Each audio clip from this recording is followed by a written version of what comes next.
kadib 21 sano oo aniga aan xaaskayga aan isqabnay, xaaskaygu waxa ay rabtay inaan gabar kale aan bannaanka la aado oo waqti la soo qaato. waxay tidhi waan ku jeclahay, laakiin waxaan ogahay qofka kalena inuu iyaduna ay aad u jeceshahay oo ay rabto oo jeceshahay inay waqti kula qaadato. qofka kale ay xaaskaygu ka hadlaysay ay rabtay inaan bannaanka la aado waa hooyaday, taas oo 19 sano garoob ahayd. laakiin mashquulkaygu aad u badnaa iyo 3 carruur ayaa waxaa suurta gashay inaan marar yar aan booqdo oo waqti la soo qaado.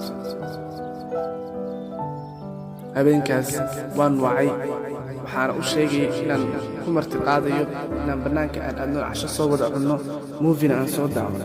waxay tidhi maxaa khaldan, ma fiican tahay? hooyaday ayaa i weydiisay.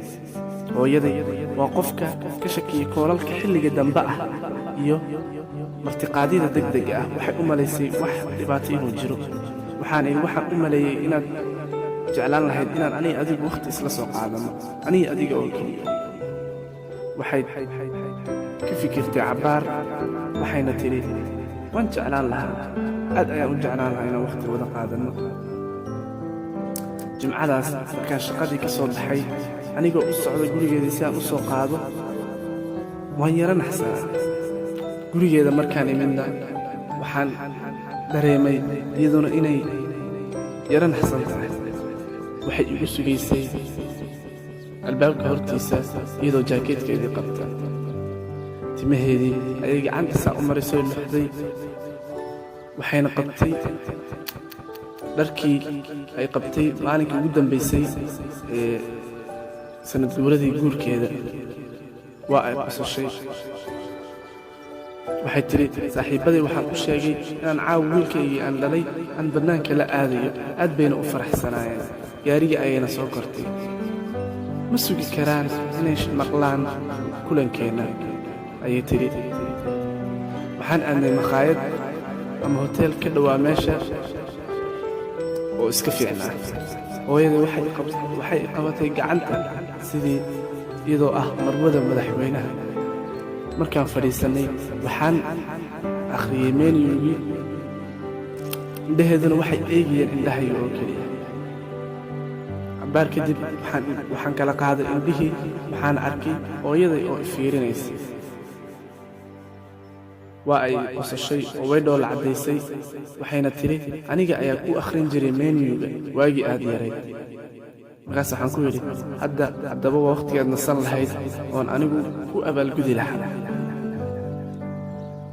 intaan cashaynaynay waxyaalo badan ayaan ka sheekaysannay. wax badan oo cusub ma jirin, laakiin inaan isku sheegno waxyaalihii aan isku sheegin xilliyadii ugu dambaysay. waxaan gaarnay aan cabbaar sheekaysannay si aan xitaa muufigii aan u soo daawan weyno. gurigeedii ayaan xilli dambe nimid. waxayna tidhi mar labaad ayaan bannaan ku soo sheekaysan doonnaa hooyo, haddii aad oggolaato inaan ku martiqaado.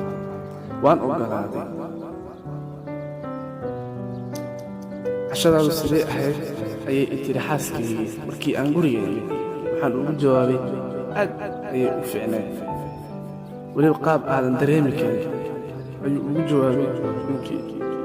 maalmo kadib hooyaday waxay u dhimatay wadna istaag oo wadnihii ayaa istaagay. dhaqso ayay dhacday oo xilli si lama filaan ah ayay dhacday, weliba oon xitaa ka gaari waayey inaan u abaalgudo oo waxyaalihii ay ii soo qabatay aan u samayn waayo. cabbaar kadib waxaan warqad ama bashqad ka helay makhaayadii aniga hooyaday aan habeenkii ku cashaynay. warqadda waxaa ku qornaa waan bixiyey biilkii oo xilli hore ayaan sii bixiyey. ma hubin inaan kula joogi doono oo wakhti kula qaadan doono, laakiin lacagtii waan bixiyey. weliba 2 saxan ayaan bixiyey. adiga iyo xaaskaaga ayaan idinka bixiyey, ayay tihi hooyaday. weligaa ma garan doontid habeenkaas micnaha ay ii lahayd. wiilkaygiiyo waan ku jeclahay. warqadda sidaas ayaa ku qornay.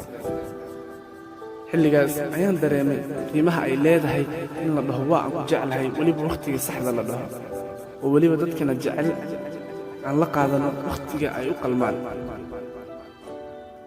wax ka fiican ma leh nolosha in lala qaato faamilka waqti. haddaba hala siiyo waqtiga ay mudan yihiin, sababtoo ah waxyaalahan oo dhan waxyaala la bedeli kara ma aha.